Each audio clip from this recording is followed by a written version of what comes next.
System, you seriously call this being second to none? I got reincarnated as the freaking Imperial Jade seal. I've been a cursed chunk of jade for 300 years. For the first few decades, I pretty much did nothing but curse out the system. Eventually, I bullied the stupid thing into running away. I've witnessed the rise and fall of 3 entire dynasties: the Liang, the Zhou, and the Chen. With the mandate of heaven, may the emperor lead a long and prosperous life. But what good is a mandate of heaven? I'm not even a human being. During a massive palace fire, the last emperor of Liang threw me over the walls. He didn't want me to become the trophy of a fallen empire. I was offered up to a new master, and the great Zhou dynasty was born. Later, the son of a powerful minister snatched me up, and thus began the great Chen dynasty. My entire existence was just being passed around from one ambitious man to another. At the end of the Chen dynasty, I sank to the bottom of a river along with its final emperor. I lay there in the freezing mud for 30 years, until a random fisherman finally scooped me up. His clueless wife had no idea what I was. She literally used me as a rock to beat her dirty laundry. For 5 whole years, the ultimate symbol of imperial power was reduced to a complete joke in the hands of a village housewife. Eventually, officials from the great Xia dynasty finally rescued me, but sadly, their founding emperor was an illiterate brute. He would actually cuddle me to sleep, drooling all over my glorious jade body. It was the ultimate humiliation. And the last emperor of Xia? He was an even bigger joke, a greedy, brainless piece of trash. When the rebel army stormed the city, he grabbed me and fled through a secret tunnel. But when the tunnel collapsed, the coward tossed me aside to save his own skin. And just like that, I was abandoned, again, trapped in this dark, damp, miserable tunnel. Time completely lost its meaning. Honestly, I even started to miss my days as a laundry rock. At least there was some action back then.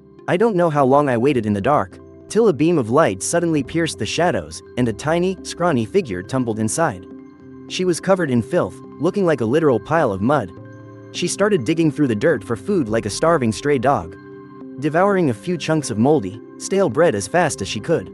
Only after she was full did she start rummaging around for valuables. And then, her grimy little fingers brushed against me. She yanked me out of the dirt and started scrubbing me down with her ragged sleeves. In 300 years, it was the very first touch that wasn't dripping with greed. It was just pure curiosity. Hey, don't wipe me with those filthy rags. The thought slipped out of my mind before I could stop it. But suddenly, the little beggar girl froze dead in her tracks. She whipped her head around in absolute terror, desperately searching for whoever just spoke. I tried projecting my thoughts again. Wait, you can hear me? The girl let out a blood-curdling scream. A ghost, she shrieked, instantly dropping me to the floor. 300 years, this filthy little beggar was the only person who had ever heard my voice. Could this actually be the true mandate of heaven? The girl stayed huddled in the corner. And after a long, tense silence, she finally whispered, was that you talking? You, the rock? I focused all my energy, and sent back a clear feeling of yes. This time, she didn't scream. The terror in her eyes slowly gave way to curiosity, and she cautiously inched her way back toward me. She gave me a very hesitant little poke, before finally scooping me back into her palms. What on earth are you? I am a very, very old stone, I replied. She nodded slowly, looking mostly confused. She went right back to scrubbing the grime off my face. And then, she hit me with the most practical question imaginable. If you can talk, that means you must be worth a ton of money, right? To have me, is to hold the entire world in your hands. The girl caught her breath for a second, and then she asked, how many steamed buns can I trade you for? That question left me speechless again. To her, the whole world just meant an endless supply of steamed buns. For the first time, a ridiculous thought crossed my mind. I was sick of it. Sick of being treated like a shiny toy by so-called heroes. Watching idiot after idiot take turns on the throne, when barely any of them actually did a damn thing for the people. When the girl's hand touched me again, it felt like crossing 1,000 years. Like I had been waiting all this time, just for her touch. I saw flashes of a modern city, with her blurry silhouette in it. So, I planted a tempting thought in her mind. As long as you listen to me, you can eat all the steamed buns in the world. The girl's eyes lit up instantly. They sparkled like 2 wild embers igniting in the pitch-black night. I'll take you with me. I'll never leave you behind. From that day on, she called me Stone, and she named herself Ah Jun. I asked her why she picked that name. She just looked blankly and said, I don't know, it just feels really warm. Like a long, long time ago. Someone used to call me that. My very first lesson with Ah Jun was how to survive in the capital city. Burning, killing, and looting had become an everyday thing. A beggar could drop dead at any second. I guided her back into the underground tunnels. Using my ancient memories, I showed her how to dig her way to freedom. When we finally crawled out of that tunnel and breathed the fresh air outside the city, Ah Jun collapsed onto the dirt, completely exhausted. We had finally escaped that city of death. I told her to take me out and let me soak in the sun. Looking at this girl beside me, grinning like an absolute fool. For the first time ever, I actually felt a sense of the future. Stone, where do we go now? I told her to head south. The wars up north were only going to get worse. We needed a place to lie low and build up our strength. Ah Jun had no idea what building strength meant. All she knew was that listening to me meant getting food in her belly. So, she strapped me to her back, and we began our long, brutal journey. The hardships we faced along the way were beyond imagination. For the first time, I truly understood what the mortal realm really was. Starving corpses littered the fields, people trading their own children just for meat. Ah Jun was beaten half to death a few times, just for stealing a couple of sweet potatoes. Once, a high fever knocked her out for 2 whole days and nights. Stone, it hurts, she whimpered in her feverish sleep. I sent a sliver of my consciousness into her mind. Remember this pain, remember it, so you'll never let anyone beat you like this again. I could teach her how to survive, but I couldn't give her a single grain of rice or a single drop of medicine. When she miraculously woke up, I felt genuine relief for the very first time. You can't just be a beggar anymore. You have to learn to observe, to think, and to use things to your advantage. I started teaching her how to read, how to do math, and history. Using a simple branch on the dirt, I wrote out the words and stories I had witnessed countless times over the centuries. She was a fast learner, like a bone-dry sponge, frantically soaking up every drop of knowledge. The dead, ashen look that used to be in her eyes was now replaced by a burning spark, growing brighter and brighter every single day. 3 months later, we finally arrived at a small town in the south. Wancheng. Merchants gather here. It's a bustling hub of prosperity. I decided this is where we'd settle. From today onward, you're no longer Ajin the beggar. I had her change her name to Nianjun.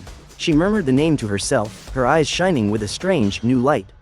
We were completely penniless. Our first step was getting some starting capital. I told her to go to the biggest casino in town. Stone, we don't have any money. How are we supposed to gamble? Nianjun's voice trembled slightly. I told her, we use our brains. The tricks played at these tables are like children's games to me. I had Nianjun stand by the big or small dice table. I listened closely to the dice rolling, to those tiny clicks and the final drops. I've heard that sound over 1,000,000 times. I perfectly predicted the results of the next 10 rounds. Not a single mistake. The way she looked at me was completely filled with awe. I told her to approach a man who had just lost everything. Fat merchant about to have his fingers chopped off. His name was Qian Wanson. He was our chosen target. Nianjun followed my exact instructions. I can help you win it all back. Get lost. Where did this little beggar come from? Freaking bad luck. She completely ignored his insults and simply whispered right before he placed his bet. This one will be big. The dice cup was lifted. And sure enough, it was big. Qian Wanson froze in his tracks. He grabbed another handful of silver scraps and slammed them down. This round is big again. Big again. This time, the entire casino went dead silent. The way Qian Wanson looked at Nianjun completely changed. He grabbed her like a drowning man clinging to a lifeline. Who exactly are you? Nianjun mimicked my confident tone. I can help you win back 5,000 taels of silver. But I'm taking a 30% cut of whatever we win. Qian Wanson gritted his teeth and agreed. That very night, with my ears and Nianjun's voice working perfectly together, Qian Wanson absolutely cleaned out the casino. Not only did he win back his initial money, he raked in an extra 3,000 taels. By the time we walked out of the casino, the look in Qian Wanson's eyes had shifted from awe to pure terror. We collected our rightful share, 2,400 taels of silver. Nianjun was so thrilled, her voice was actually shaking. But I sternly warned her, money is the most useless thing in this world. Yet also the most powerful. It all depends on how you use it. We used that first pot of gold to buy a cozy little courtyard house in Wancheng. We stocked up on clothes and decent furniture. Finally, Nianjun had a stable life. But she didn't slack off. During the day, she'd read and study characters with me. And at night, she'd visit the bustling, sketchy parts of town, just to watch, listen, and remember. Then, a dirt-poor scholar named Pei Wen showed up, and completely changed our lives. He couldn't pay his bill, yet stubbornly argued that the shop's book collection was full of errors. He was getting beaten up. You pathetic, arrogant bookworm. How dare you say Lord Wang's commentary is wrong? But Pei Wen just stiffened his neck and shouted back. insisting that Wang Anshi's commentary completely ignored the character for ruler. Lord Wang's interpretation of this verse only sees the emperor. Without justice, if the laws of the very nation crumbled to dust, how can one single ruler ever hope to pacify the hearts of the people? My heart skipped a beat when I heard that. This man is a rare talent. I immediately told Nianjun to step in and save him, paying off his debts. We brought him back to the manor to treat his wounds, but toward Nianjun's sudden help, Pei Wen felt both immense gratitude and deep suspicion. He just couldn't understand why a little girl would go out of her way to help him. Following my exact instructions, Nianjun introduced herself as a merchant and politely asked Pei Wen to be her private tutor. Pei Wen was incredibly skeptical. He looked at her with a sharp, probing gaze. "You are merely a merchant, young lady. Why do you wish to study the arts of ruling a nation and saving its people? Is a merchant not allowed to care about the fate of the world?" That single sentence left Pei Wen completely stunned. He gave Nianjun a long, profound look, and ultimately agreed to stay. With Pei Wen on our side, Nianjun's studies advanced at lightning speed, and through Pei Wen's insights, I learned so much more about the current state of the realm. The world was in absolute chaos. The Great Xia dynasty existed in name only. In the north, the king of Zhenbei, Cao Meng, and the king of Pingnan, Dong Xuan in the south, were hoarding massive armies. Wancheng sat right in the middle, a fragile buffer zone. I instantly realized this was the perfect opportunity for us. I told Nianjun to piggyback on Qian Wanzhen's business, to secretly weave our very own intelligence network. All those traveling merchants and caravan hands became our greatest eyes and ears across the land. Our unusual actions soon caught the attention of Qian Wanzhen. That fat merchant was far more cunning than he let on. He just couldn't wrap his head around it. How did a filthy little beggar turn into a god of gambling overnight? He sent his men to spy on us in the shadows, and eventually, he discovered that every single night, Nianjun would sit alone, whispering to a lifeless rock. Then, one fateful night, Qian Wanzhen and his thugs kicked down the doors to our manor. "Miss Nianjun, I've come to borrow something from you." Nianjun's face instantly drained of color. Instinctively, she shielded me in her arms. Pei Wen immediately stepped in front of her. "Boss Qian, what is the meaning of this? I just want to borrow that little piece of talking stone in her hands." Pei Wen was absolutely horrified when he heard those words. As for Nianjun, this sudden, terrifying crisis left her trembling and completely frozen in fear. I stayed perfectly calm, issuing a telepathic command straight into her mind. "Cry first, lower his guard." "Ha ha ha, snatch it from her." Right as the thugs lunged forward, I ordered Nianjun to stop crying. She slowly looked up, and stretched her face into a chilling, unnatural smile. Heh. Mimicking the raspy, sinister voice of an old palace eunuch, I spoke directly through her mouth. And exposed his darkest, most hidden sins. "Qian Wanzhen, 3 years ago, Zhang Wu, from the Zhang family rice shop in the South City. You're the one who ordered him beaten to death, aren't you?" "You're speaking absolute nonsense." Qian Wanzhen's smug smile instantly froze over. "Nonsense? Then what about those 3 brutal club wounds on the back of his neck? Hidden out in the mass graves? Shall I send someone to dig him up for you to take a look? Oh mighty spirit, please spare my life." And selling rotten, inferior silk to the royal army, passing it off as premium goods. Pei Wen just stood off to the side, completely dumbfounded. Looking at Nianjun, who seemed like a completely different person, it just felt like she was possessed by a spirit. "Qian Wanzhen, do you confess your crimes?" "I was wrong, I'll never dare to do it again. Your life and your wealth are now all mine. If you ever dare to betray me, you will face the consequences." "Ah, I wouldn't dare, ah." After Qian Wanzhen scrambled away in terror, only Pei Wen was left in the courtyard, standing there petrified. He stared at Nianjun, his entire worldview still crumbling to pieces. My lady is chosen by heaven itself. Following her might just be the only way to survive. He swore his loyalty once again. This scholar, using his own logic, attributed things he couldn't understand to the will of heaven. After the crisis had passed, the relationship between the 3 of us, or rather, 2 people and 1 stone, underwent a profound shift. A deep sense of awe was now woven into our trust. I realized that we needed actual power, the kind that can wield a blade and kill. Qian Wanzhen is driven by greed. He will definitely sell us out. I searched through the intelligence network and found a name. Qi Feng, a former chief instructor of the Imperial Guards. A master of martial arts. After offending his superiors, he ended up wandering the streets of Wan City. He would be our blade. The next day, in the chaotic and seedy 100 Battles Hall, Nianjun and Pei Wen found Qi Feng drinking his sorrows away. He had a prominent scar on his face. In the eyes of a lone wolf, Pei Wen bowed to him. "Greetings, Lord Qi. What is this? Where did you kids come from? Are you trying to play make-believe in my territory?" Nianjun wasn't angry. Following my instructions, she immediately exposed the truth of how he was framed 3 years ago.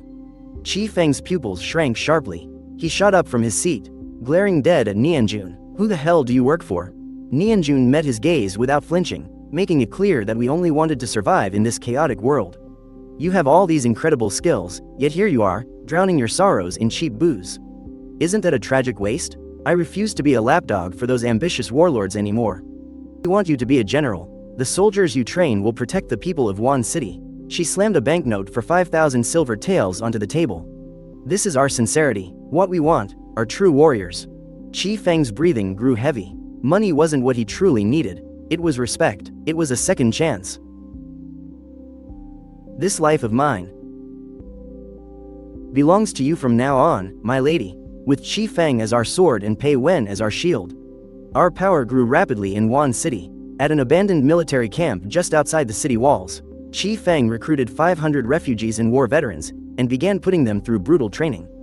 Drawing from my memory, I took the training methods and battle formations of legendary elite troops, and passed them all to Qi Feng through Nianjun. He practically treated me like a sacred military manual sent from heaven. "These are truly divine strategies. My lady, you must be the god of war reincarnated."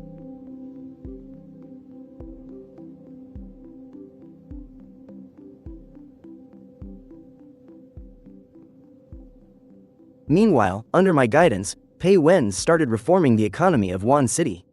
He used the trade routes to bring in affordable grain and set up soup kitchens for the poor, providing disaster relief. These actions made Nianjun's prestige among the people soar day by day. They called her a living bodhisattva. "Thank you, City Lord. Thank you, living bodhisattva. Thank you, City Lord. Thank you, living bodhisattva." With Pei Wen's guidance, Nianjun realized that to truly establish a foothold here, she had to deal with the county magistrate, who was in bed with the local Wang clan. The Wangs controlled 80% of the city's grain trade. They devised an economic warfare strategy for her, using trade routes to bring in affordable grain from the outside, to smash the Wang clan's monopoly. In retaliation, the Wangs sent local thugs, but the new recruits trained by Qi Feng crushed those thugs with lightning speed. Nianjun used this momentum to establish the Wan City merchant escort. She finally had her own armed force. Then, the county magistrate stepped in to suppress us. I had Pei Wen use the evidence we'd already gathered, exposing the magistrate's embezzlement of military funds. Pei Wen spread the word through the city streets and markets, stirring up massive public outrage. The magistrate's reputation was completely ruined, and the people's loyalty shifted entirely to Nianjun. Driven into a corner, the Wang clan sent assassins in a desperate attempt on Nianjun's life. The assassination was thwarted by Qi Feng, but the sacrifice of a loyal guard left Nianjun deeply traumatized. It was her very first time coming face to face with death. She threw up violently, and her nights were filled with endless nightmares. "Stone, it's my fault he died. No, my consciousness was as cold as ice. It was weakness that killed him. Your weakness is their blade." I used harsh historical truths and psychological guidance to help her pull through the crisis. Misplaced mercy will never bring peace. Nianjun completely transformed. She laid a trap, catching every single core member of the Wang clan in one fell swoop, and ordered their execution. She watched with her own eyes as her enemies were put to death. Her heart perfectly still, she confiscated the Wang family's entire estate, filling her own treasury and granaries. After completely taking over Wan City, Nianjun subconsciously blurted out to Pei Wen, "Nailed it." Pei Wen was utterly confused. She froze, realizing what she said. But I felt like I was struck by lightning. That piece of modern slang made me question her true identity. For the very first time, Nianjun then installed a new magistrate as her puppet. With that, Wan City truly became her unshakable stronghold. Through Nianjun, I began testing Pei Wen with concepts far beyond his era. "Sir, between Cao Meng and Dong Xuan, who do you think will win?" "Sir, the military farming system of the previous dynasty. If applied to Zhongnan today, would it work?" Pei Wen gradually realized that Nianjun's questions were becoming incredibly sharp. Through Nianjun, I introduced him to the theory of funding wars through commerce, and boosting commerce through war. It was a concept he had never heard in his life. I guided him, teaching him to analyze warlords based on public support, taxes, and grain supply. All of this came from my 300 years of personal experience. I had seen how the great Liang amassed wealth through border trade, and watched the great Zhou crumble over its salt and iron monopolies. The way Pei Wen looked at Nianjun completely changed. He no longer saw her as just an ordinary merchant's daughter. He saw her as an unfathomable, terrifying genius. Late one night, Pei Wen finally couldn't hold back anymore. He confronted her. "My lady, you are no mortal. Who exactly are you?" Nianjun's heart leapt into her throat. She shot me a desperate look for help. "Stone, what do I do?" "Don't be afraid, I'll have Nianjun relay my words. Who I am doesn't matter. What matters is that my goal is exactly the same as yours, sir. In this chaotic world, I want to stand up for the people and fight for true peace." Pei Wen's body trembled violently. After a long moment, he suddenly lifted his robes and fell to his knees before Nianjun. "I, Pei Wen, will serve you with my life, my lady. With absolutely no regrets until the day I die." We had been gathering our strength, but time was not on our side. Wan City was a juicy piece of meat, and two hungry wolves had finally set their eyes on us. Cao Mang from the north and Dong Xuan from the south were both drooling over Wan City. The first one to make a move was Dong Xuan. He didn't send his army right away. Instead, he sent an envoy named Zhao Ji, giving us a 3-day deadline. He demanded provisions, 500,000 sacks of grain and silver, totaling 300,000 pieces. In times of war, might makes right. Dong Xuan's army of 100,000 men was the ultimate authority. Pay up, and you are good citizens. Refuse, and you are rebels. It was pure extortion. The negotiations completely stalled. At the critical moment, Nianjun stepped out from behind the screen. She was wearing a simple white dress, looking just like an ordinary girl next door. Ready to face him herself, Nianjun revealed her identity with calm confidence. She flat out rejected Dong Xuan's extortion. Wan City simply cannot pay this. Faced with Zhao Ji's contempt and threats, Nianjun sharply changed the subject. Lord Dong's vision is far too short-sighted. That single sentence successfully caught his curiosity. Nianjun walked over to the map, accurately pinpointing the supply chain issues in Dong Xuan's northern campaign. Then, she pointed out 3 abandoned ancient routes that were not even drawn on the map. She proposed a brilliant strategy to launch a surprise attack on Cao Mang's rear granaries. All this information came from my 300 years of military memories, especially from the incredibly detailed map hidden in the Great Sha Imperial Palace.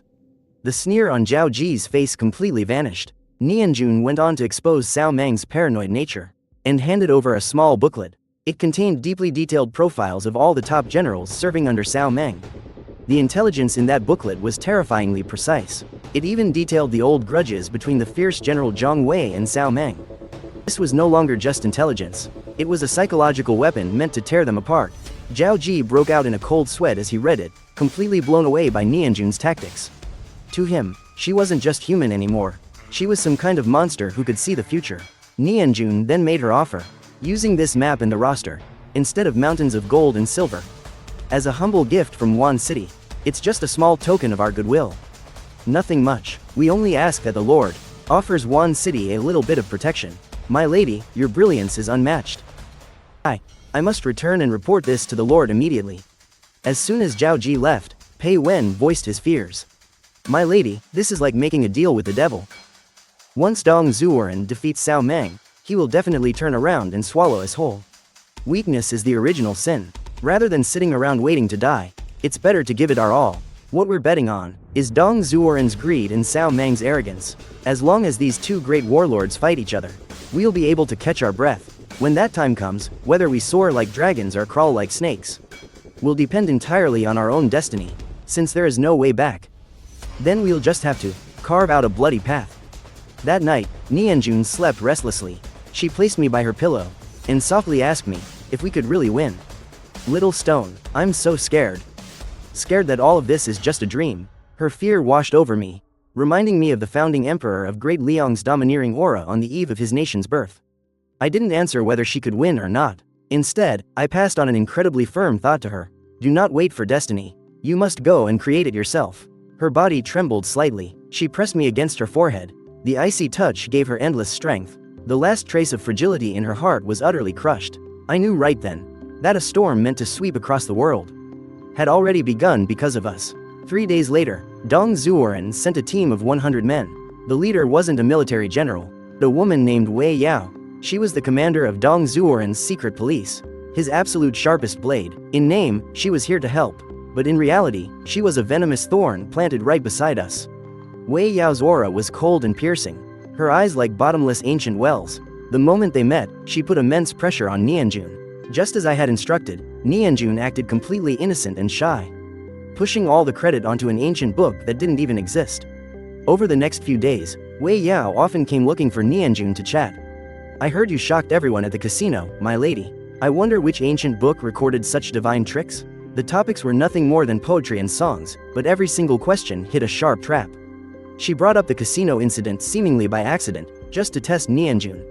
It was just some silly girl's mischief. I've made a fool of myself in front of you, Sister Wei. Nianjun handled it flawlessly, without leaking a single drop. Even though Wei Yao stopped pressing the issue, her eyes told me that she didn't believe a single word of it.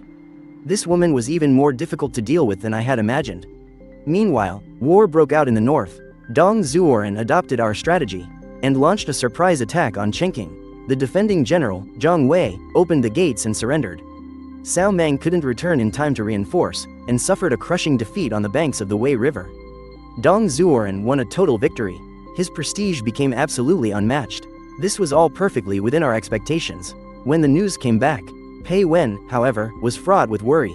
My lady, I'm afraid Dong Xuan is coming for us next. Nianjun calmly compared us to a fierce tiger's little companion, a rabbit. Once the tiger wins its fight, it will definitely turn its head and eat the rabbit. In the face of Pei Wen's anxiety, Nianjun paused after every word, saying, if a rabbit doesn't want to be eaten by a tiger, the only way is if it can, overnight, turn into a tiger itself. I had Qi Feng get everything ready. The 500 Wancheng guards outside the city had already been completely reborn. But they were missing one thing. It was blood. Right then, a remnant force of Cao Meng's troops, about 1,000 strong, fled to the outskirts of Wancheng. This gave us the perfect opportunity to train our troops. My lady, allow me to lead the attack. But Pei Wen, worried about exposing our true strength and how to explain it to Wei Yao, voiced his opposition. Exposing our strength right now, with Wei Yao watching us so closely, I'm afraid it's highly unwise. My lady, defending our own territory and protecting our own people is entirely justified. For the very first time, she truly felt a sense of ownership over her territory. She ordered Qi Feng to use a bait and ambush tactic. First, they let the rebels besiege the heavily fortified Li family village. After 2 days of relentless attacks, when the enemy was completely exhausted, Qi Feng and his 500 Wancheng guards appeared behind them like ghosts, launching a devastating surprise attack. It was an absolute massacre. Fresh and fully prepared, the Wancheng guards formed their tripartite formation, easily tearing through the enemy's ranks. At the cost of fewer than 50 casualties, they slaughtered over half of the rebel forces. This single battle shook all of Wancheng. The commoners spontaneously poured into the streets to welcome their victorious army. We didn't just have an army anymore, we had won the hearts of the people. Watching all of this unfold from a tea house, Wei Yao's eternally icy expression showed a hint of grim seriousness for the very first time. She immediately sent a battle report straight to Dong Xuan. 3 days later, a handwritten letter from Dong Xuan arrived. I officially appoint Nianjun as the Lord of Wancheng. Report to Jiangzhou immediately for a military briefing. Both Pei Wen and Qi Feng instantly realized that this was nothing but a death warrant. My lady, you cannot go. If you go, you will absolutely die. Qi Feng even swore he would fight Dong Xuan to the death. But Nianjun calmly refused to clash head-on, and turned to me for an answer. I told her, this is exactly the one and only chance we have to break free from his control. I promised her, as long as you listen to me, you will come back completely safe and sound. Those words gave her tremendous confidence. With absolute resolve, Nianjun decided, I'm going to Jiangzhou, and not only am I going, I'm going to make Dong Xuan personally escort me back. In the carriage on the way to Jiangzhou, I broke down Dong Xuan's fatal flaws for Nianjun, his deeply suspicious nature and his extreme arrogance. I laid out a meticulous plan for her. He wants to steal your heaven's mandate. So, this trip is actually the perfect chance for us to break free from him. Meanwhile, through our intelligence network, I managed to turn one of Dong Xuan's own generals, Li Su, acting as our inside man.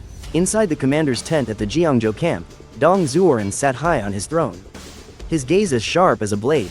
Nianjun, exactly as we had rehearsed, knelt on the ground, shivering uncontrollably, showing complete weakness to the enemy. Dong Xuan relentlessly tested Nianjun with various complex military problems. With my guidance, she answered every single one fluently, which only made him believe in her heaven's mandate even more. Dong Xuan sneered coldly, refusing to buy the excuses about ancient books. He suddenly raised his voice to a terrifying roar. Who are you, really? Nianjun collapsed on the floor, sobbing uncontrollably, confessing exactly as planned. This humble girl, I could only hear a voice, the voice of a stone. She trembled as she offered up the wooden box holding me, claiming that I was the one who told her all those strategies. She spilled every last secret. Ha ha ha. How dare you? You have the nerve to mock His Highness with a useless rock? If your Highness doesn't believe me, you can try it yourself. As long as your heart is sincere, it will answer you, filled with suspicion. Dong Xuan had Wei Yao bring the box over.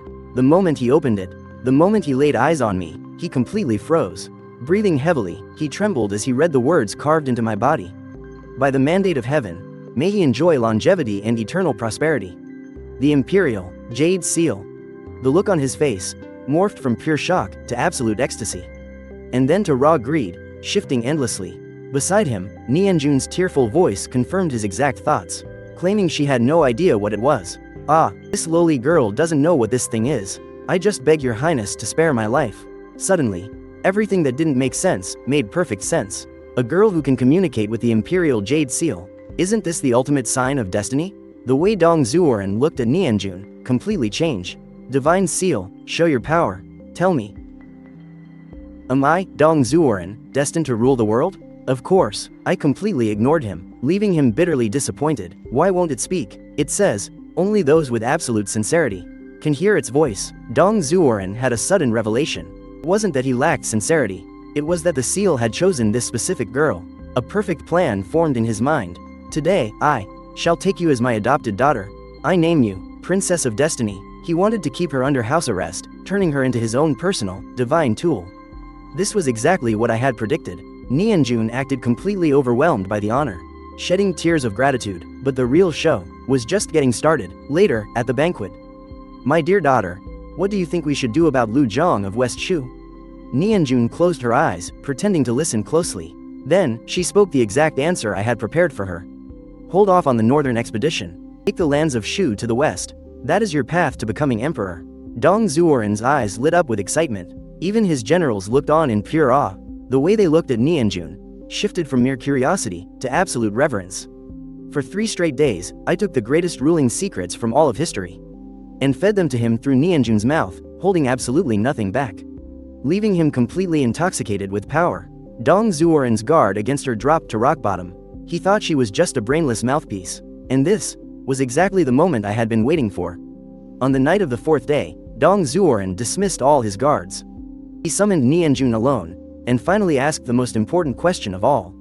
Do I, Dong Xuan, truly have the destiny of an emperor? Nianjun closed her eyes, listening intently for a long time. When she finally opened them, her eyes were completely hollow. You were destined for the highest throne, but your hands are drenched in far too much blood. The mandate of heaven has forsaken you. I then listed, one by one, his most heinous crimes, how he buried surrendered soldiers alive, how he robbed the imperial tombs, exposing his darkest secrets until he collapsed onto the floor. All the color drained from his face. His psychological defenses were completely shattered. As he begged and pleaded, I offered him a way to cleanse his sins. Go alone to the stargazing tower at midnight. Wait for the heavenly fire to burn away your inner demons. I gave him a stern warning. This is a divine secret. Breathe not a word of this to anyone. You must go entirely alone. Otherwise, your imperial destiny will be severed forever. Dong Xuan swallowed it completely. But what he didn't know was that he wouldn't be waiting for heavenly fire. He was waiting for the blades of Qi Feng and his 100 elite Wancheng guards. They had already laid an ambush at the tower. When midnight struck, under the pitch-black, howling sky, Dong Xuan actually showed up all by himself. Sneaking out of the camp, his mind was spinning with grandiose fantasies of taking the throne. But the moment he stepped onto the stargazing tower, dozens of freezing crossbow bolts shot out from the shadows. Dong Xuan didn't even have time to scream. He was turned into a human pincushion on the spot. Even in death, his eyes were wide with sheer disbelief. Meanwhile, back at the Jiangzhou camp, chaos erupted. The Lord is dead, Cao's army is attacking. Follow me, eliminate the traitors. Amidst the panic, Nianjun, her face streaming with tears, frantically found Wei Yao and Zhao Ji. My adoptive father went completely mad. He ran off to assassinate Cao Meng. Please, you have to save him. She sobbed uncontrollably, adding even more fuel to the burning chaos of the camp. Right on cue, Qi Feng's squad stormed in, carrying Dong Xuan's lifeless body. They appeared at the camp gates, shouting, "The Lord has been assassinated. Crown the princess, we must avenge our lord." With the wild rumors spreading, our inside agents pushing the narrative. And the sight of the bloody corpse, the triple blow completely shattered the morale of the Pingnan army. Ultimately, seeing which way the wind was blowing, Zhao Ji made the call. The entire 100,000-strong Pingnan army swore their allegiance to a 14-year-old girl. Nianjun, the Princess of Destiny, had just pulled off the ultimate, world-shaking reversal. As Nianjun stood on the tower of Jiangzhou City, holding me in her hands and looking down at the massive army kneeling before her. Her little body was still trembling. It all felt like a fever dream to her. I told her with absolute freezing calm, "This isn't a victory. It's merely the start of a truly brutal game." Nianjun took a sharp, deep breath. The confusion in her eyes vanished, replaced by a fierce resolve. "Pass down my orders. Open the granaries, distribute the food to the people." Instantly, the old, stubborn bureaucracy Dong Xuan left behind pushed back. Led by Chief Clerk Zheng Wei, the old officials threw themselves to their knees right outside the manor. "Princess, please reconsider. Rations are the absolute lifeblood of our military. If you give it all away now, what happens when Cao Meng attacks? How are we supposed to defend the city?" Hearing this, Nianjun's resolve began to waver. She looked to me for guidance. I told her, "You only need to follow one rule. Whoever keeps the most people alive is the absolute truth. The grain isn't a handout, it's a loan. To be repaid after the autumn harvest. Those unable to pay will work off their debt." As soon as this decree went out, it didn't just calm the people. But through labor relief, it turned countless refugees into a valuable workforce. A brilliant masterstroke. The old ministers weeping in protest outside the manor were left completely stunned. Zheng Wei realized he had severely underestimated this girl. The roaring cheers of the people drowned out every single voice of opposition. Following Dong Xuan's death, Wei Yao pledged her absolute loyalty to Nianjun without a second thought. Her intelligence network became Nianjun's very own eyes and ears. Wei Yao discovered that Zheng Wei had been colluding closely with the Lu family, the most powerful clan in Jiangnan. They want to see if I, a seemingly harmless little rabbit, actually have fangs, but a tiger's fangs are meant to rip out the enemy's throat. It must be a fatal, one-hit kill. 3 days later, the grain transport escorted by Qi Feng was ambushed by bandits. The supplies were burned to ashes. The escort guards suffered heavy casualties. This was a blatant declaration of war. Everyone knew damn well that Zheng Wei and the local elites were behind this. Yet, Zheng Wei feigned righteous fury and volunteered to wipe out the bandits. "I beg for the command to strike. Give me 3,000 troops, and I swear to present those rebel heads right before your highness." He was using this as an excuse to seize military control. It was a deadly trap. Everyone waited, holding their breath for Nianjun's decision. If she agreed, she would lose her military power. If she refused, she'd have no way to justify it. Nianjun reached out and personally helped up a kneeling, guilt-ridden Qi Feng. "I will make those cowardly rats pay back our brother's blood 100 times over." Her gaze swept across Zheng Wei like a blade of ice. She flatly rejected his request and issued an absolutely earth-shattering command. "Lock down the entire city. Within 3 days, I want Lu Boyan kneeling right here." "Your Highness, you cannot. We have absolutely no proof. This will completely alienate the elites. I am the proof. The mandate of heaven is the proof." Over the next 3 days, Jiangzhou City was completely on edge. Wei Yao's embroidered guards swept through like a dark, crushing tide, flooding into every single corner.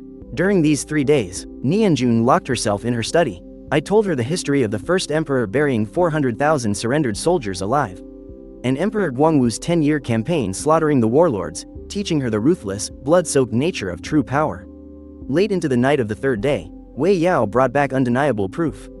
The ambush on the transport was indeed carried out by the Lu family's private army. Furthermore, Zheng Wei's lieutenant was the one who supplied them with weapons and intel. A mere confession is not enough. What I want is ironclad proof that will leave the entire world utterly speechless. She had Wei Yao put on a brutal show for her. At dawn on the 4th day, the warning bells violently rang out. Zheng Wei was in the middle of plotting a mutiny with his inner circle when he received the news that the entire Lu family had been massacred. Zheng Wei instantly realized he had walked right into a deadly trap. But before he could even react, Wei Yao's forces had already surrounded the general's manor. She ordered his arrest on charges of colluding with the Lu family and committing mass murder to silence them. At the same time, Wei Yao presented forged secret letters discovered in Zheng Wei's manor, along with massive troves of hidden wealth, completely sealing his guilt. Caught in a brutal pincer attack by the embroidered guard from the inside, and Qi Fang's Wancheng city guards from the outside, Zheng Wei and his loyalists were swiftly wiped out. Their severed heads were then hung high above the execution platform. This bloody night completely shook the whole of Jiangzhou. The wealthy elites were scared absolutely speechless. The soldiers of the Pingnan army never dared to harbor another treacherous thought. Nianjun used the blood of the Lu family and Zheng Wei to prove that this little rabbit didn't just have fangs. It could actually tear people apart. Stone.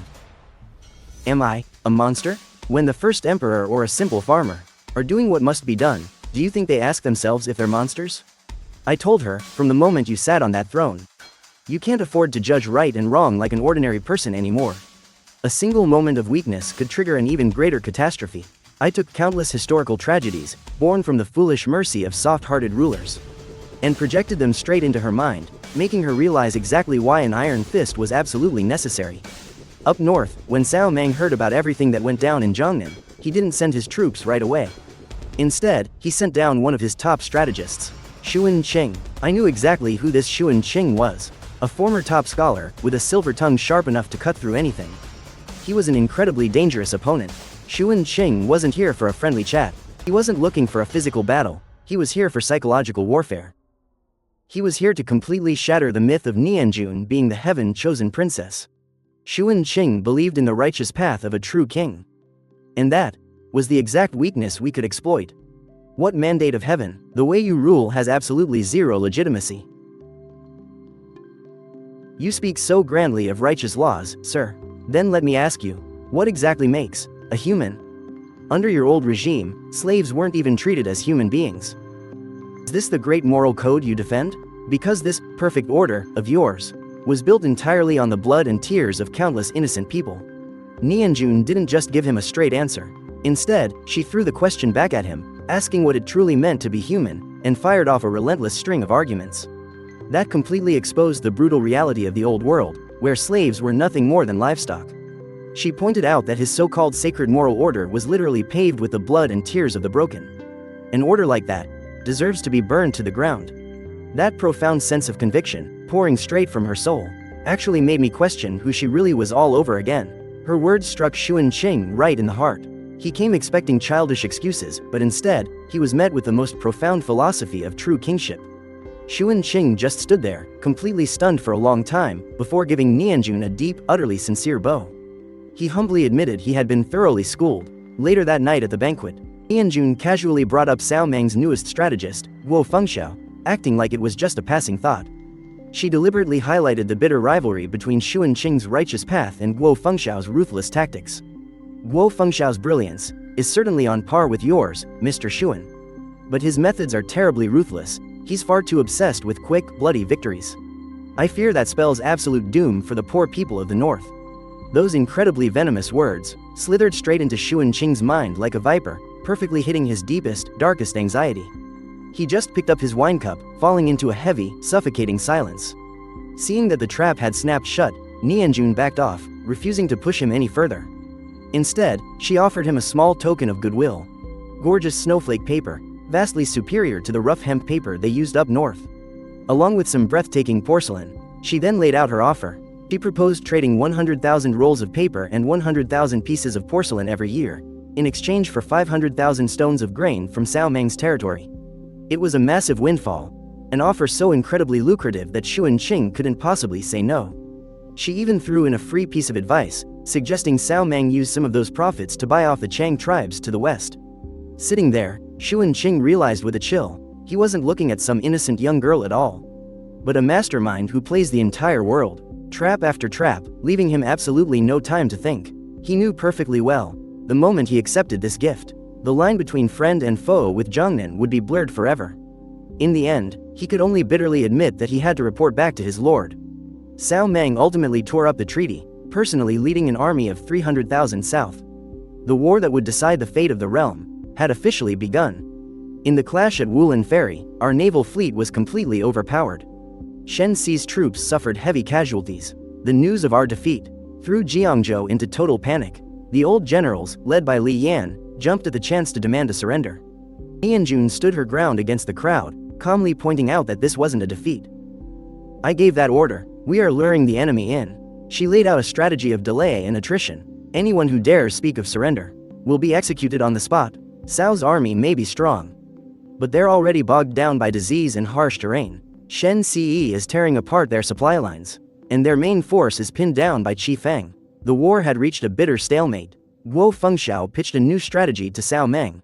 To catch the bandits, first catch their leader. The plan was to strike Jiangzhou from the inside, using economic warfare and vicious rumors. To completely crush Nianjun, an invisible war had just broken out. The price of rice in Jiangzhou skyrocketed. The people were terrified. Rumors even spread through the army that Nianjun was going to flee. Facing threats from both inside and out, Nianjun just shook her head, saying it was far too late to shut down the grain merchants now. She ordered Pei Wen to post a public notice. It announced that in 3 days, the government would sell unlimited grain at just 30% of the market price. The hoarding merchants only sneered at this. HMPH, she's digging her own grave. At that price, she won't even last 3 days. But it gave the people hope. Meanwhile, she took me with her, and moved right into Qi Feng's camp on the outskirts of the city. The most dangerous place is always the safest. There, she laid out a secret plan for him. 3 days later, the state granary remained firmly shut. Suddenly, whispers tore through the city. Princess Nianjun had been assassinated in the military camp. Her fate was unknown. In an instant, the people's hope shattered into absolute despair. But Li Yan, the traitors, and those greedy merchants were absolutely ecstatic. They struck immediately. Li Yan staged a full-blown mutiny under the guise of purging corrupt officials. The merchants started selling grain at 10 times the price. The princess is dead. Throw down your weapons and surrender. Join me and welcome Lord Cao's great army. Jiangzhou descended into total chaos. But just as Li Yan led his forces right up to the gates of the government manor, the heavy doors slowly creaked open. Nianjun stepped out, completely unharmed. He looked at her like he'd seen a ghost. Then, Qi Feng, along with the supposedly critically injured Shen Ce, led their elite troops and ambushed the rebels from behind.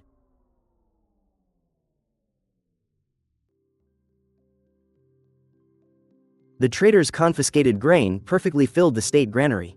Once the people could buy affordable food again, their devotion to Nianjun reached an all-time high. Shouting, "Long live the princess!" she had brilliantly crushed a massive internal crisis. "Stone, you'll always stay by my side, won't you? I promise, I'll take you to the very top with me. Even if it means standing alone at the edge of the world."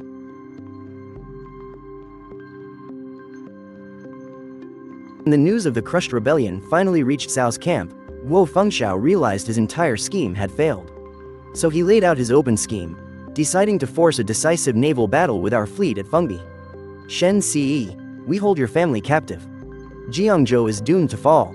Shen Ce was in absolute agony. Clutching a sachet, he went to beg Nianjun for forgiveness, and even drew his sword to slit his own throat. "Princess, your loyal general has failed you. Only my death can atone for my sins." But Nianjun gently stopped him. "Cao Meng has personally handed us the sharpest blade to stab right through his heart." Upon the waters of Fungi, Cao Meng's warships were locked together by heavy iron chains. Shen Ce led our fleet into a do-or-die charge.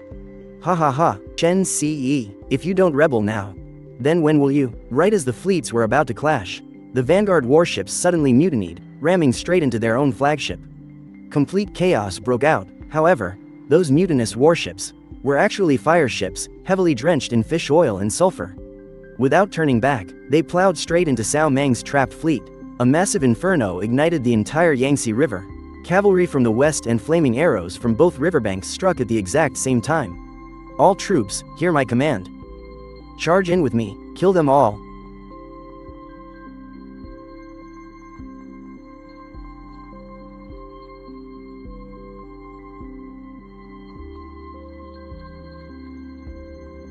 Their fire ships, Cao Meng's army of 300,000 was wiped out in a single moment. A humiliated Cao Meng scrambled back to the northern banks. A glorious victory at Fungi. The name Nianjun shook the entire world. The whole city of Jiangzhou erupted in cheers. The people flooded the streets, cheering and celebrating their survival.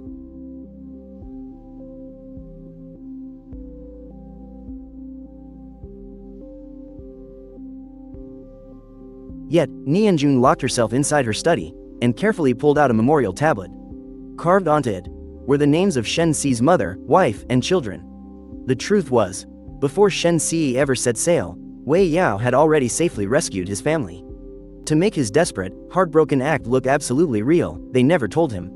His family was safe all along, but if we hadn't kept Shen Si in the dark, the enemy would have seen right through the lie. Stone. Using the very things my generals hold most dear, just to buy a victory. How am I any different from the cruel emperors I despise? I didn't try to lecture her with grand, empty theories. Instead, I told her a story from 300 years ago, about a grand marshal who, to completely fool the enemy, strangled his own beloved son with his bare hands. I looked at her and said, "The path of a ruler is a painfully lonely road where you must strip away your own humanity. You have to bear this weight, because you've chosen to carry the fate of millions of people on your shoulders." Nianjun sat in silence for a long time, then slowly wiped the tears from her eyes. Her gaze returned to the cold, focused calm of a true monarch. Her spirit had hardened once more. The devastating defeat at Fungi completely shattered Cao Mang's forces.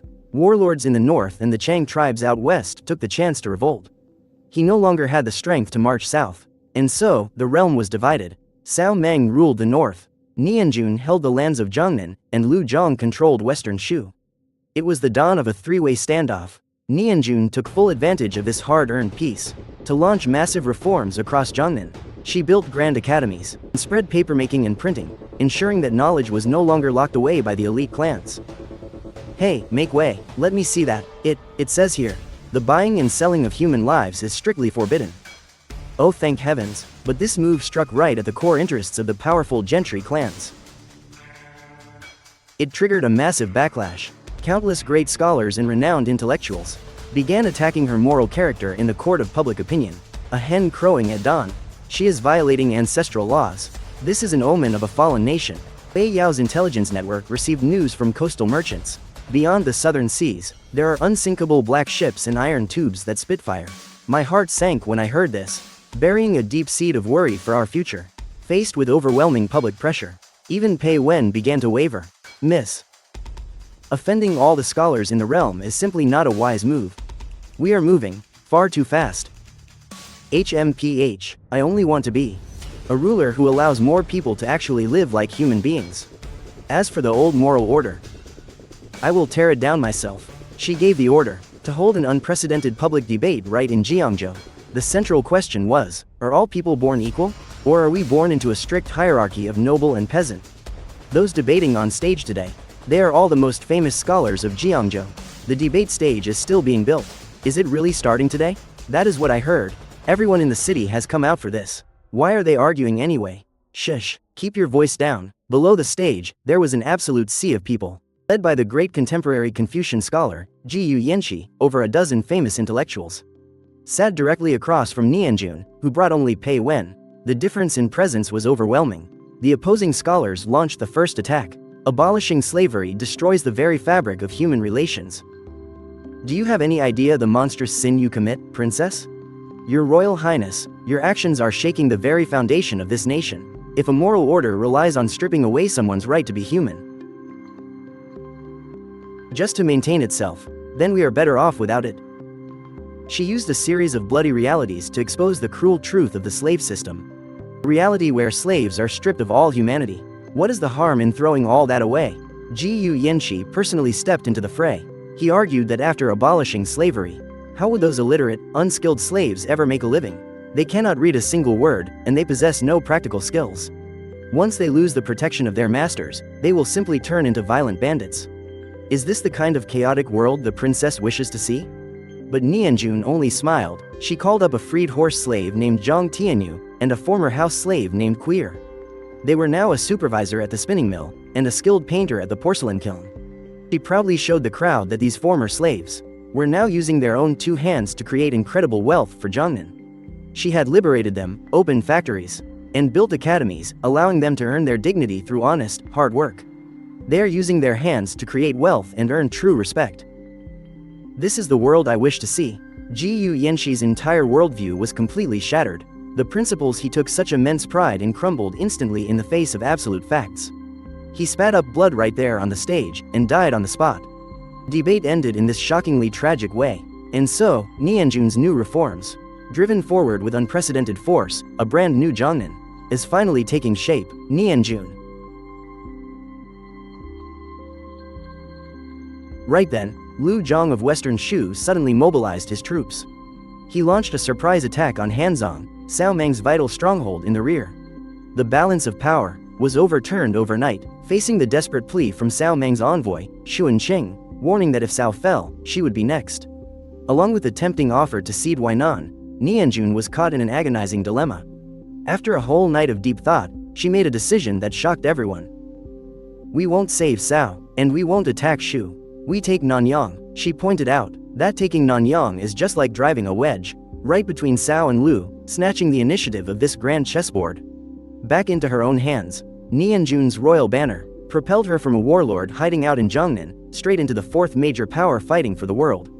Beneath the walls of Hanzong, Cao Meng used a vicious scheme to sow discord. He forged a secret letter between Nianjun and the famous Shu scholar Zhang Song, and sent his severed head straight to Lu Zhong. Seeing this hard evidence, the paranoid Lu Zhong flew into a furious rage. Convinced he had been played for a fool. Well played, Nianjun, how dare you scheme against me behind my back? Standing on the city tower of Wancheng, Nianjun thought back to where she and I first began. For the very first time, she began to doubt herself. Shitu. Have I become unlovable? I told her. A ruler only needs to be feared and relied upon. That made her even more determined on her path. And even more isolated. The war dragged on for 2 whole years. The central plains were reduced to scorched earth. For the first time, Nianjun felt the crushing powerlessness of war. Her heart tormented by overwhelming exhaustion, she asked me, "What are we even fighting for?" I told her, "To end the war, and the only way to end a war is to win it at all costs." From that day on, her eyes turned cold and calm. She began resorting to any means necessary, forming an organization of assassins, blowing up the dams, to drown out the 7 armies. She even agreed to pay Wen's twisted proposal to use prisoners of war as military rations. The very last trace of warmth in her heart died completely. She evolved into a truly cold-blooded monarch. Just as all 3 factions were bleeding dry, Cao Meng died of a sudden illness. The north instantly collapsed into civil war, handing Nianjun and Lu Zhong a godsend opportunity. Every single general pushed for an immediate march north. "This is a gift from heaven. We must march north at once." Qi Feng excitedly begged for battle. But Nianjun made another shocking decision. Order the entire army to retreat. We are abandoning Nanyang, using the central plains as bait to lure Lu Zhong deep into a trap. He showed everyone a secret letter Lu Zhong had written to his son. "The entire world is already in our pockets." Revealing her true intentions, she used the entire central plains as bait, tempting Lu Zhong into throwing all his forces into the north, while she herself would build up her strength, waiting to deal the fatal blow. This kind of ruthless endurance and resolve had completely surpassed the realm of a mere lord. It was the true heart of an emperor. And sure enough, Lu Zhong took the bait, personally leading an army of 300,000 north in full force. Meanwhile, Nianjun spent the following year accomplishing 3 major things. First, she focused on recovery and rebuilding, and with the knowledge I provided, she developed an upgraded repeating crossbow, along with devastatingly powerful black powder. Her next move was to recruit the pirate queen of the East Sea, Sun Shengshang. Secure her fleet. Nianjun welcomed Sun Shengshang at the docks. The pirate queen arrived in a sleek, combat-ready outfit, a long blade resting at her side. Looking wild and untamed, Sun Shengshang looked her up and down, her tone dripping with provocation. But Nianjun didn't get angry. Instead, she took her on a tour of the armory, demonstrating the sheer power of the repeating crossbow. "This is enough to suppress an entire squad from 100 paces away. Want to give it a try? You bet I do." Next, Nianjun showed her the terrifying might of the thunderbombs. Single blast blew an abandoned ship cleanly in half. This completely stunned Sun Shengshang and her pirates. Utterly convinced by this era-defining power, Sun Shengshang agreed to the alliance. But she demanded to stand on equal footing with Nianjun, as an ally, not a subordinate. I, Sun Shengshang, bow to no one.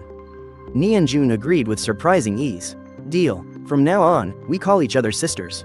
She then handed over her personal seal, granting her absolute command over all naval forces and full authority over overseas trade. Nianjun's absolute trust completely won Sun Shengshang over. The pirate queen promised to clear the Yangtze River within 3 months, becoming Nianjun's most powerful ally. Over the next year, Nianjun furiously amassed her strength. Meanwhile, Lu Zhang, who had marched north, found himself drowning in a sea of public rebellion due to his brutal rule in the north. Choosing to stay loyal to the northern lands, Guo Fengxiao betrayed Lu Zhang.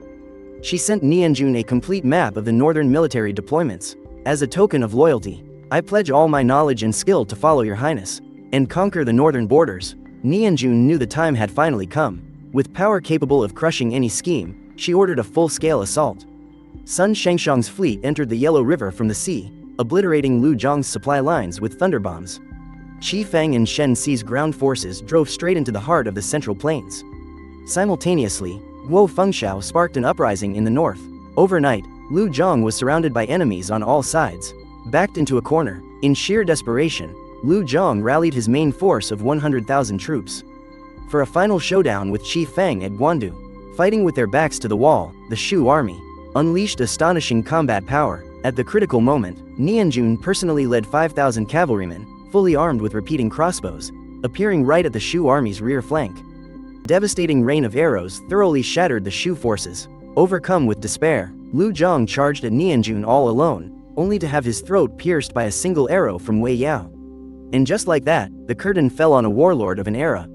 Nianjun marched into the city of Luoyang, welcomed by Xuan Qing, Guo Fengxiao, and all the northern officials and generals kneeling before her. But she told them, "I don't accept surrenders." She simply asked Guo Fengxiao if she was willing to stay and help her govern this land. Guo Fengxiao and the others kowtowed, swearing their undying loyalty. With that, the north was finally at peace. The realm was finally at peace. But bridging the massive divide between the north and the south became the next great challenge. From his sickbed, Guo Fengxiao presented his 7 strategies for pacifying the north. He urged a compromise with the northern aristocrats, but Qi Feng and the southern generals fiercely opposed it. Inside the council hall, the northern and southern factions argued endlessly. Nianjun changed into plain clothes and walked through the ruined streets of Luoyang. This is for you." A starving little girl took her only piece of flatbread and offered half of it to her. This single moment reminded Nianjun of who she used to be. Upon returning to the manor, she agreed to Guo Fengxiao's 7 strategies, but at the same time, she laid down 3 absolute bottom lines. First, abolish the poll tax and tax based strictly on land ownership. Second, all unclaimed wastelands must be distributed to the common people. And third, human trafficking will carry the exact same death penalty as treason. These 3 conditions, quietly but fundamentally, shattered the power base of the noble clans. It was a brilliant, open move to win the hearts of the masses. And just like that, the North and South were truly united in spirit. After several years of peace and recovery, the realm was finally breathing again. Through economic and cultural warfare, Nianjun dismantled the resistance of Western Shu without spilling a single drop of blood. To spare the commoners, the Shu general Zhang Ren opened the city gates and then took his own life. Nianjun had finally united the entire world in peace. At the Taiji Palace in Luoyang, during the grand coronation ceremony, as all the officials bowed to the floor, Nianjun stood before the dragon throne and raised me high into the air. She then spoke words that completely shattered history. This realm is no longer mandated by heaven, it is mandated by the people. She declared that there would never be another emperor. There would only be a guardian of the realm, serving a 10-year term. "You absolutely cannot do this. This is sheer suicide." But Nianjun simply replied, "The old rules have drowned this land in blood for a century. So today, I am setting a completely new rule." She established the Ministry of Defense, the State Council, and the Supervisory Board, creating a true separation of powers. Imperial power is not the private property of a single bloodline. The world belongs to all the people of the world. When Xuan Qing voiced his ultimate fear, that a tyrant might eventually inherit this power, Nianjun answered, "We will spend the next 10 years working together to forge an absolute law that stands above all men. A constitution." And so, the one who kicked open the door to this brand new era was the very same girl who personally threw the crown into the dirt. Meanwhile, a mysterious black fleet of armed merchant ships loomed on the southern horizon. Their sails were painted with a bizarre, twisting spiral totem. They completely blockaded the maritime Silk Road. The invaders delivered a declaration of war written in an unreadable language. The signature at the bottom read, "Gobu." This sparked an unprecedented clash of civilizations. Furious, Sun Shengshang personally led the most elite ocean fleet of Jiangnan to meet them head-on. "You reckless little sea rats. Watch me blow you bastards straight back to hell." But half a month later, The news that returned was an absolute nightmare. Those aren't ships. They're moving steel fortresses. Our artillery fire hits them. And it just feels like a tickle. The entire council hall fell into a dead silence. Xi Feng and the other generals simply couldn't wrap their heads around this power that was centuries ahead of its time. The enemy's terrifying strength was seen by the ignorant as a punishment from the sea god. Nianjun didn't stay in Zhongnan to suppress the chaos. Instead, she took Sun Shangshang's coffin and the wreckage of the warship, and transported them all the way to Luoyang to hold the highest-level state funeral. You absolutely cannot leave Zhongnan right now. If you leave, Zhongnan will descend into chaos, and the people will have no one to rely on. It's exactly because there will be chaos that I must go. She had to go to the center of the realm to show her determination. She was going to use the grandest funeral to fight back against a panic that was sweeping across the entire nation. This was a massive gamble with the hearts of the people on the line.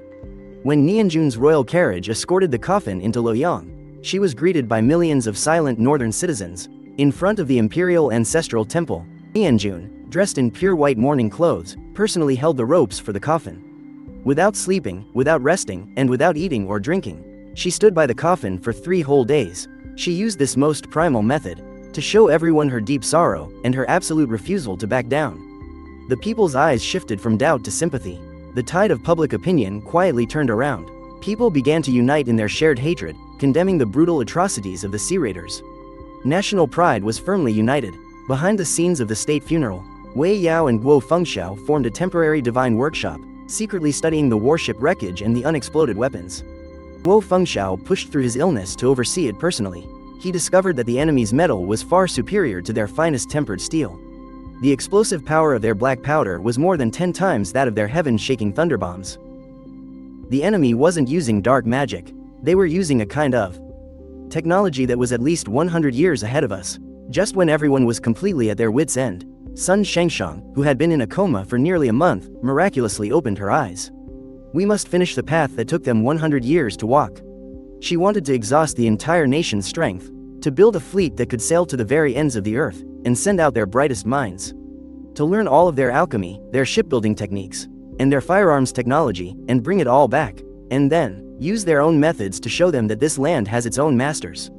Facing doubts about this massive, desperate gamble, Nianjun firmly replied, "This isn't a gamble, this is our only way to survive." I took all the memory fragments of knowledge that transcended this era, like the blast furnace steelmaking method, the application of coke, basic chemical formulas, and the core principles of geometry and physics, and passed them all on through Nianjun. This knowledge would become the very keel of that fleet carrying our future.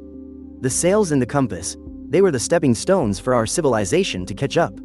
Nianjun gave this fleet, which was about to embark on its long voyage, the name, New Hope.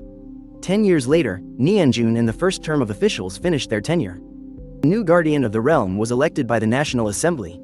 It was a young man from a farming family. The New Hope fleet had returned 3 years ago. Although they suffered devastating losses, they brought back hundreds of chests of books, engineering blueprints, and seeds. Guo Fengxiao passed away from illness, leaving behind the book, checks and balances. Qi Feng and Shen Si retired from the military, becoming instructors at the military academy. Wei Yao's inspectorate became a sharp sword hanging over the heads of all officials. Over 10 years, they punished countless corrupt officials. It established the majesty of the rule of law. After Sun Shangshang recovered from her injuries, she led an even larger fleet on a long voyage, becoming the Queen of the East who conducted equal trade. She maintained a deep friendship with Nianjun. 3 years ago, after handing over all state affairs, Nianjun took me along to begin a long journey. Truly returning to her original heart. Pei Wen is also about to retire. He plans to return to his hometown, Wancheng, to open a private school, to tell that story about the little beggar and the talking stone. Once upon a time, there was a little beggar who met a talking stone. There is a path through the mountain of books, and diligence is the way. The sea of learning is boundless, and hard work is the boat. At the peak of Mount Tai, facing the strong winds, Nianjun looked down at the beautiful rivers and mountains. She softly asked me, "Stone, do you think we succeeded?" I didn't answer with words. Instead, the last and most beautiful scene I had witnessed over 300 years was branded deep in my soul. It wasn't the great achievements of emperors and generals, nor the magnificent spectacles of changing dynasties. I rejected the old view of history. Rather, it was across this vast land, in every ordinary corner. Those lit, warm, peaceful, and hopeful lights of millions of homes. I think this might just be what this cold stone, could pursue as the very best. With long life and eternal prosperity, mission accomplished, my consciousness began to return. It's been 5 years since I returned to this world. I completed my mission, my soul returned to its place, and my body still looks like it's in its early 20s. Only occasionally, in my midnight dreams, I'd turn back into that piece of cold jade. I could feel the warmth of her palms, hear her late-night murmurs. I could see her standing on the city tower, her eyes holding the exact same loneliness as mine. I closed the records of the Qiming dynasty in my hands. The sky outside the window had turned completely dark. I read that name once again, Nianjun. The history books say she was the one who ended a century of chaos. The legendary founder who established the guardian system of the realm. How did an illiterate little beggar accomplish such an earth-shattering feat? They call it a miracle of history. Only I know, it wasn't a miracle at all. It was a lonely soul from another world, and a lowly life struggling in the dark.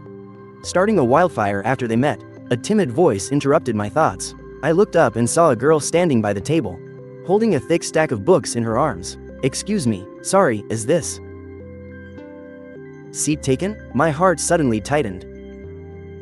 "No, have a seat." My voice sounded a bit hoarse. The girl looked incredibly relieved, placing her books on the table and sitting down carefully. Giving me a grateful smile, she pulled a plastic bag from her backpack, which held a cold, meat-stuffed flatbread. She took tiny, delicate bites, eating it with such precious care, as if it were the most delicious thing in the world. I couldn't take my eyes off her. Grumble. The girl's stomach growled at the worst possible moment. Flustered, she froze. "I'm so sorry, my part-time shift went on way too long today, and I only managed to grab this last discounted one." She lowered her head, and muttered under her breath, so softly I almost missed it, a phrase I thought I would never hear again. If only I could taste every kind of flatbread in the whole world, that would be amazing. My breath caught in my throat. 300 years of blood and iron. The impassioned speeches in the Taiji Palace, the thousands of glowing lights seen from the peak of Mount Tai. Absolutely everything, in this very second, was pulled right back to where it all began by those words. This wasn't reincarnation, nor was it a next life. This was the exact moment before everything started. The girl sitting right in front of me was the very one who was about to travel through time and meet me in that underground tunnel. My Jun, her destination, was born from my origin, and my entire reason for traveling through time was simply to protect her destination. So, it was you who was coming to find me. And so, I went back there to wait for you. I slowly stood up, walked over to the vending machine, dropped in some coins, and pressed the button. Then, holding a piping hot bento box and a bottle of warm milk, I returned to the table and gently placed them right in front of her. She snapped her head up in shock, her eyes wide with confusion and caution. "Excuse me, you." I took off my glasses, revealing a soft, tender gaze. With eyes so gentle they seemed to melt, spanning across 1,000 years of time, spanning across life, death, and space itself. "My name is Shi Yan. From now on, all the flatbreads in the entire world are yours to eat." The girl sat completely frozen. She stared at this strange yet inexplicably familiar boy in front of her, looking into his deep eyes, which reflected a lifetime of sorrow and deep affection that she couldn't quite understand.